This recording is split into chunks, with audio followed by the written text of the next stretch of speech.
is today we are going to start our second topic which is memory hierarchy in practice, यानी कि practically कैसे काम करता है ये सब. ठीक है, जो अपना CPU है वो उसकी वर्किंग क्या है, जो डिफरेंट मेमोरी लेवल है इन कंप्यूटर वो कैसे काम करते हैं. ठीक है, तो इसको हम प्रैक्टिकली देखते हैं.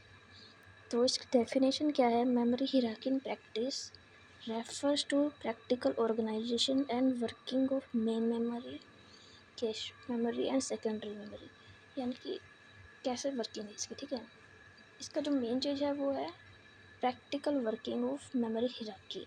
ठीक है, अब देखो, when a program is executed, मतलब जो प्रोग्राम एग्जीक्यूट होता है तो क्या होता है, जो प्रोग्राम है वो सबसे पहले सेकेंडरी मेमोरी में स्टोर होता है.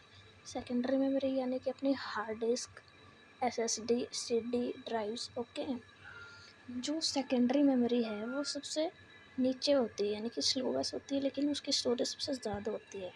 ठीक है, देन यहाँ से जो अपना प्रोग्राम है वो रैम के अंदर लोड होता है. ठीक है, यहाँ से रैम के अंदर आएगा.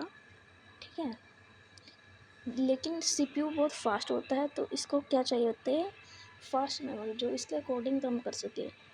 देन जो अपनी प्रोग्राम है जो रैम में आ चुका है वो कैश में, ठीक है, लोड होता है, cache memory. And CPU cache memory से ही अपना डाटा लेता है. देखिए जो फर्स्ट पॉइंट है ये कह रहा है. ठीक है, तो what is all about this. इसमें कुछ इतना है नहीं, बस थोड़ा सा डिटेल में लिखती है. देन कैश मेमोरी जो डायग्राम है वो बहुत इंपॉर्टेंट है.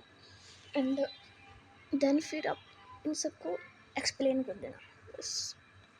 कैश मेमोरी है जो स्मॉलेस्ट है, हाई स्पीड है, located between CPU and RAM.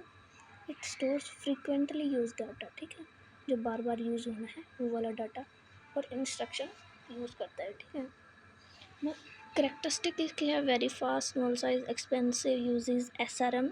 ये भी काफ़ी इंपॉर्टेंट है. अब हम इसको नेक्स्ट वीडियोस में पढ़ेंगे इस डिटेल में. एडवांटेज आप देख सकते हैं. ठीक है, faster execution and all. And main memory, ये देखो उसमें था फ्रीक्वेंटली जो बार बार यूज होता है, और इसमें बताया जो करंटली रनिंग प्रोग्राम्स और एक्टिविटीज़ हैं वो स्टोर होती है इसमें. ठीक है, मीडियम स्पीड वोलेटाइल मेमोरी, मतलब अगर अपना सिस्टम ऑफ हो गया तो अपना जो डाटा है वो डिलीट हो जाएगा. ठीक है, सेकेंडरी होती है परमानेंट स्टोरेज, एग्जांपल इसके ये सब है. लार्ज स्टोरेज होता है नॉन वोलेटाइल, डिलीट नहीं होता डाटा. एंड बस यही सब है. ठीक है, थैंक यू.